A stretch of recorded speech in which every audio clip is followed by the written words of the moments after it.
Hello, anatomy students. Today we're going to talk about the cerebrum. But this is such a huge topic, and I've only got 15 minutes per recording, so I'm going to break this up into three different sections. The first section, this one, is on the general organization of the cerebrum. The second will be on the sensory function of the cerebrum, and the third will be on the motor function. So here we go. We're going to start talking about the general organization of the cerebrum.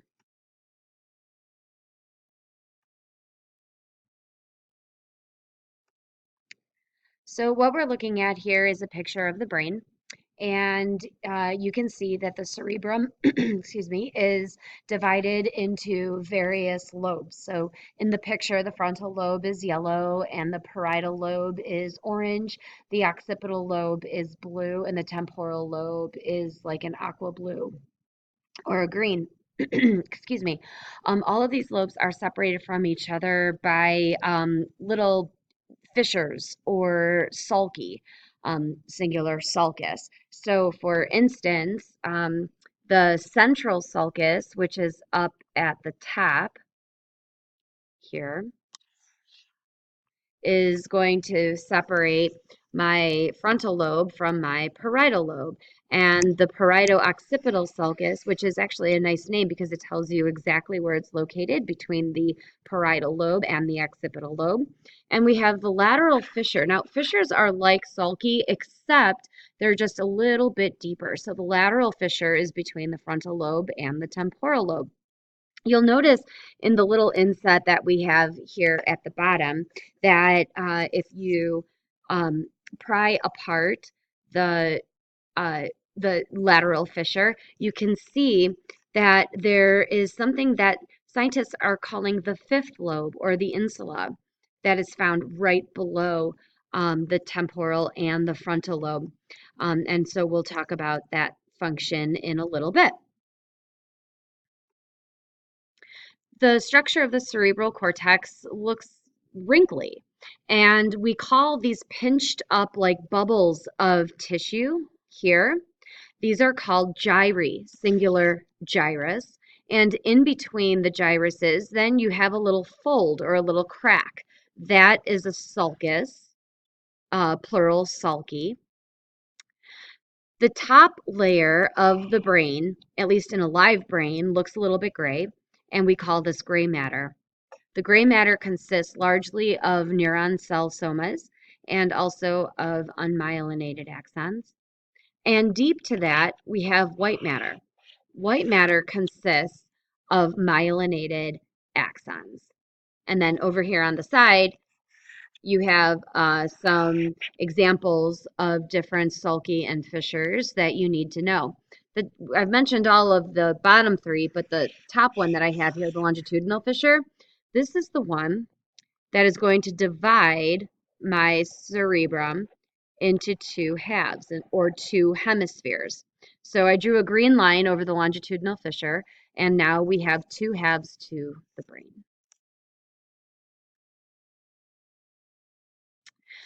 So we have gray matter, which we've already talked about in the cerebrum, but we also have white matter that's in the cerebrum.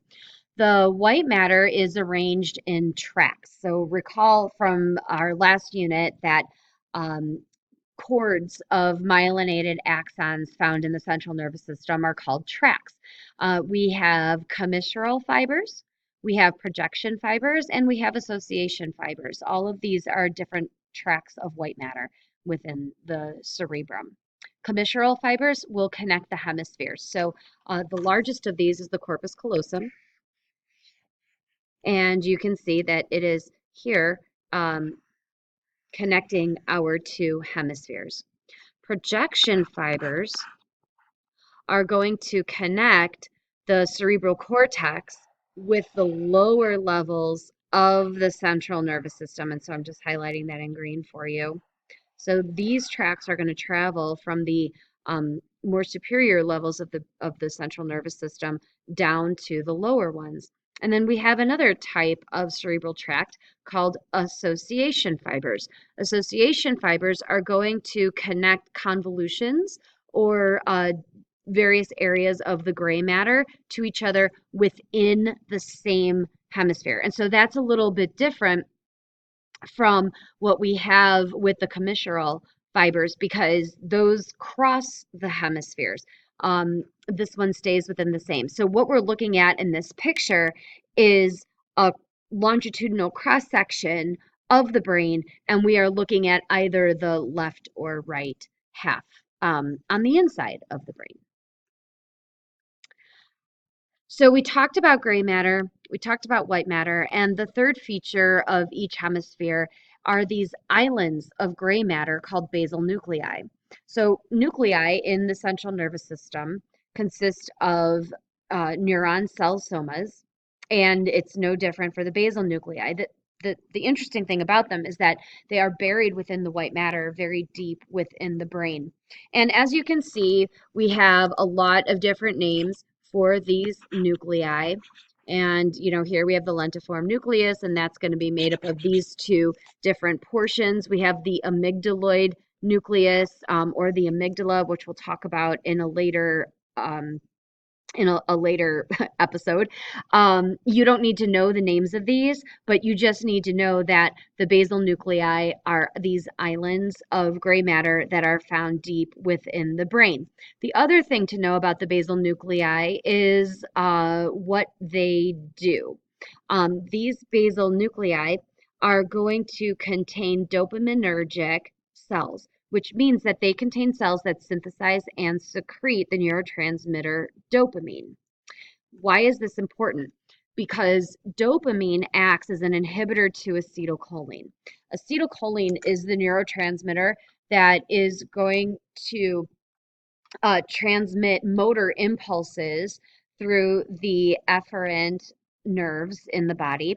And it's also the neurotransmitter that stimulates skeletal muscle cells to contract. So, why would we want to inhibit this? Well, without dopamine, um, our movements will be very jerky and raw.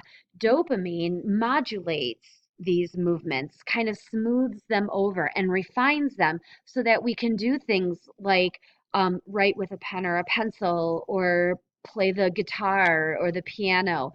So it's going to allow us to do all of these complex movements in a very smooth, very refined way.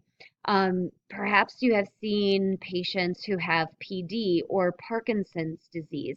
These patients have lost some of these dopaminergic cells that are found in their basal nuclei, and they have these tremors or these very jerky movements, which is what my picture of this patient is here. You've got these little wavy lines that are showing that he doesn't have very smooth movement. This is going to mostly affect the neck, the trunk, and the upper limbs and give these patients tremors.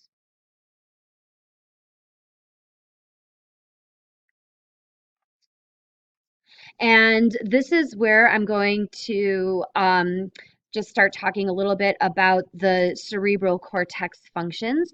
We have cerebral localization, which means that there are different places in the cerebrum that are going to kind of take care of different tasks.